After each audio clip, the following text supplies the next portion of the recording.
Naples is the regional capital of Campania. Southern Italy is a major European port. It is also an important base for military intelligence. It is one of the gastronomic capitals of Italy, with extensive cultural, artistic and musical contributions to society. It is a city which excels in the best and the worst excesses.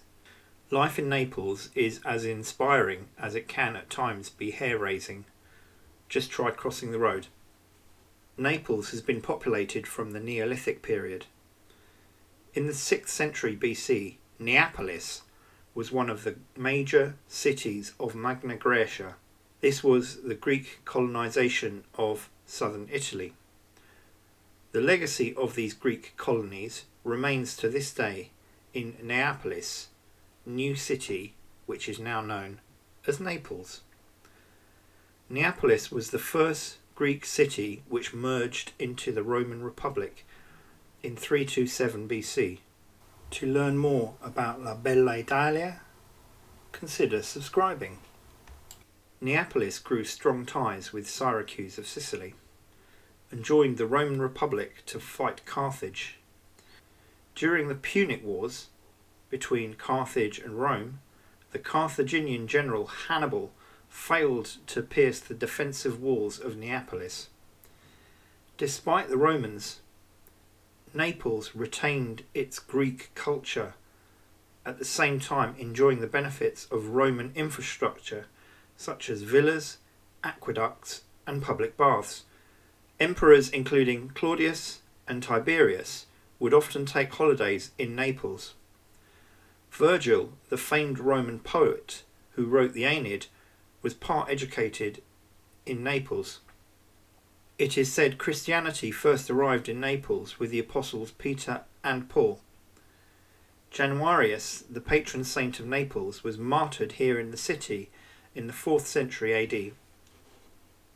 With the fall of the Western Roman Empire, Naples was overrun by the Ostrogoths, a Germanic tribe.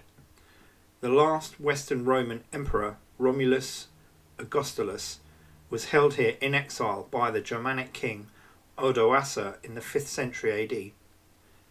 Belisarius, the Byzantine general, captured Naples in 536. He and his troops took advantage of the fabulous Roman infrastructure and sneaked in past the defences via an aqueduct. In 543, Totila, the Ostrogoth general, briefly seized the city before being beaten back by the Byzantines at the Battle of Mons Lactarius, which was fought against the dramatic backdrop of Vesuvius. Naples was ruled by the Exarchate of Ravenna, the Byzantine capital on the Italian mainland. In 661, the Byzantine Emperor Constans II granted Naples the right to appoint a local duke. This decision would marginalise Byzantine influence on the area. Naples was the capital of the Duchy of Naples, and its influence included the areas around Vesuvius, Sorrento, Ischia, Capri and the Duchy of Amalfi.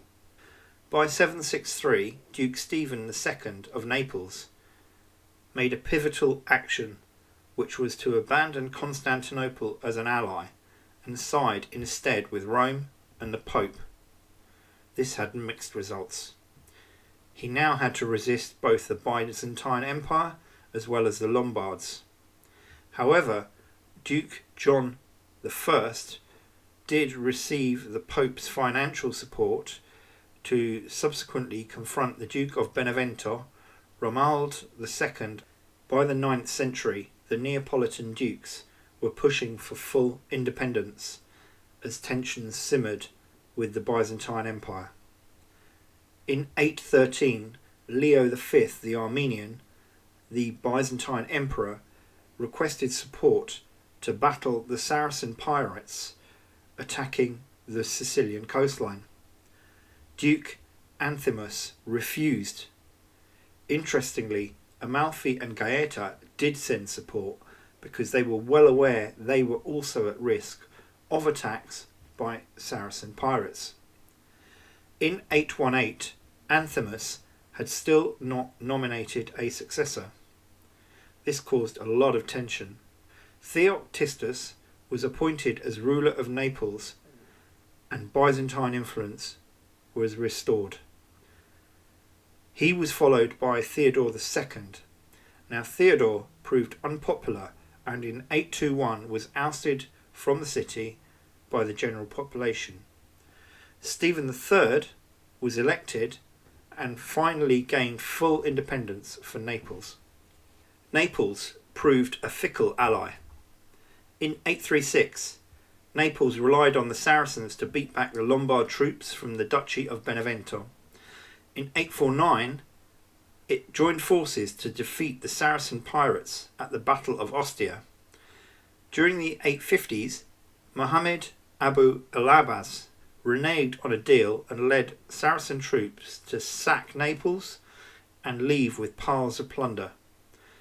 Gregory IV and John II joined forces with Pope John X to defeat the Saracens at the Battle of Garigliano in 915.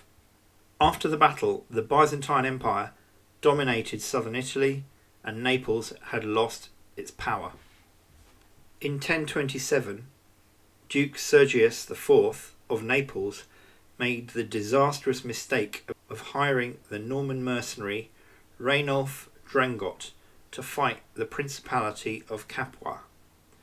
He also tried to make political alliances through marriage with the Normans, but this failed and his mercenaries abandoned him. Naples was the last stronghold to fall to the Normans. Duke Sergius VII surrendered to Roger II, the King of Sicily, who was controversially appointed by the anti-pope Anacletus. Roger II, the Norman King of Sicily, appointed Alfonso of Capua as Duke of Naples. The independence of Naples was now a long time past.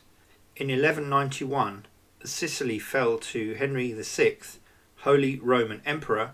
Naples resisted. Disease forced the Germans to abandon the siege of Naples and retreat. Conrad II, Duke of Bohemia, and Philip I, Archbishop of Cologne, died at this time. Royal titles were assigned to the Normans by the popes Innocent II and Innocent IV, but they retained Vatican rights over the kingdom and the ability and the power to appoint the kingdom to someone else. King Tancred of Sicily captured Empress Constance and held her at Castel dell'Ovo before being forced to release her in 1192 on the threat of being excommunicated by Pope Celestine III. In 1194, Henry VI, Holy Roman Empire, resumed his attack on Naples on the death of Tancred. This time, Naples surrendered without a fight. The University of Naples was founded by Frederick II in 1224. Charles I of Anjou adopted Castelnuovo in Naples. Charles would proceed to crush Manfred, the Hohenstaufen heir, at the Battle of Benevento. Queen Joanna I of Naples was regularly challenged by attacks by Louis the Great, the Angevin king of Hungary.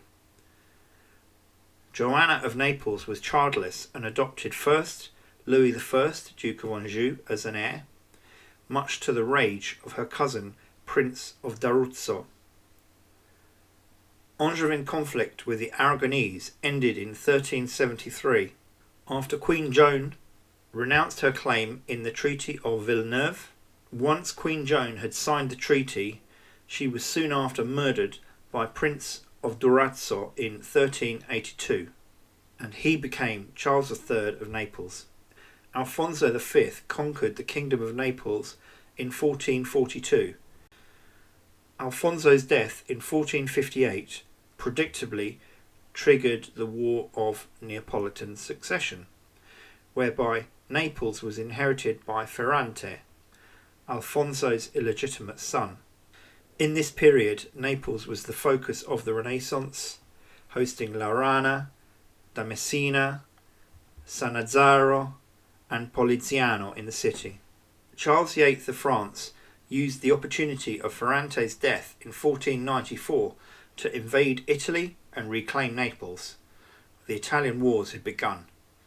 Charles VIII claimed Naples in 1495, but soon retreated before Ferdinand II of Aragon. Louis XII repeated the French claims to Naples. In 1501, Louis XII took Naples. The war between Aragon and France ended as the Spanish won back Naples at the Battle of Garigliano in 1503. Aragon troops led by Gonzalo Fernandez de Cordova expelled the French troops from this area. The French would eventually renounce their claims to Naples in 1559.